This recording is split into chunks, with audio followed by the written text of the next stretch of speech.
5 people have died and several others are missing. This is following torrential overnight downpours in parts of KwaZulu-Natal's south coast. Homes and infrastructure in Margate have been damaged due to the floods.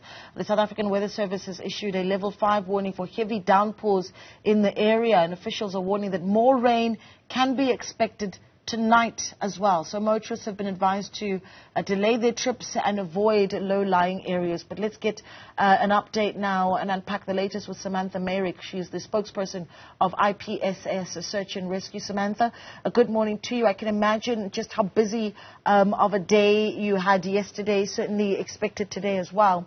But just talk to us about the situation at Margate, what you found, and you know, the work that has been done then. And perhaps we can start with the 5 people that lost their lives, how we got to that number. Yeah, unfortunately, 5 people did lose their lives on Sunday night. For Shepstone, SAP search and rescue teams were out and about on Sunday night. They performed several successful rescues. And fortunately, yesterday they were able to recover the 5 flood victims, bringing closure to their families. Yeah, so let's talk about just how difficult that is then to recover the bodies, particularly with the 3 that we understand died in a car that was swept away.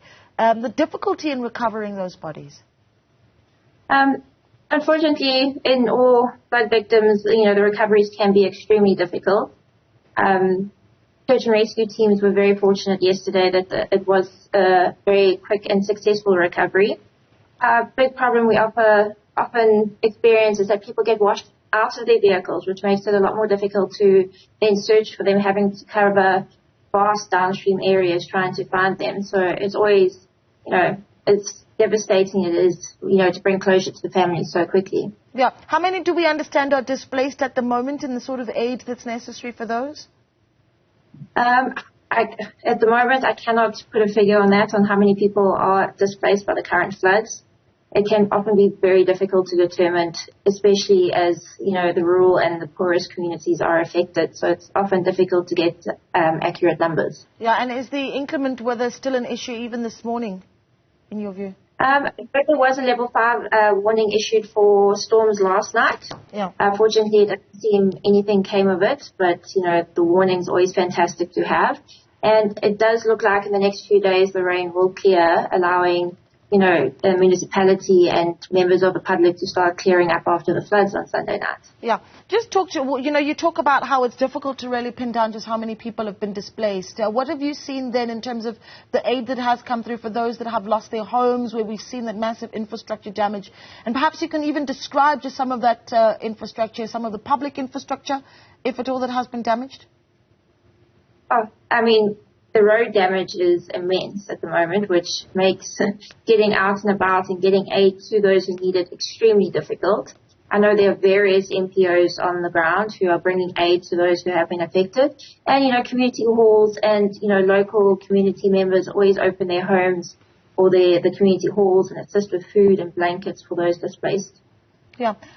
Some advice for those that are still traveling in some of those areas, and perhaps list, if you will, some of the most affected areas, so that people this morning, as they make they plan their routes to work and beyond, they perhaps know which areas are the best to avoid, and some tips really on how to move in some of those sensitive, particularly the roads, especially after we saw a car swept away. You know, we warn people every time we get you know, these warnings from the South African Weather Service of, you know, flood warnings, is that, you know, we have to avoid crossing low-lying bridges. You know, make sure you're not crossing, driving along roads or close to the rivers. Don't cross any roads that are underwater. You know, during this flash flooding, people don't realize how quickly the water can rise. I mean, it can go from ankle deep to waist deep within minutes. Yeah. And it's terrifying. People don't realize how strong a fast-flowing river is. Your car stands no chance. But the roads in and around the south coast, especially around Margate, have been damaged extensively. We haven't heard of any major bridges that have been washed away or damaged. So, you know, if you are traveling down to the south coast, add on some extra travel time and travel with caution. Yeah. All right. And we're going to have to leave it there. Thank you so much for your time, and we really do appreciate it, Samantha. All the best. Continue doing the great work that you're doing. Samantha Meyrick is, of course, IPSS Search and Rescue spokesperson, speaking to us there.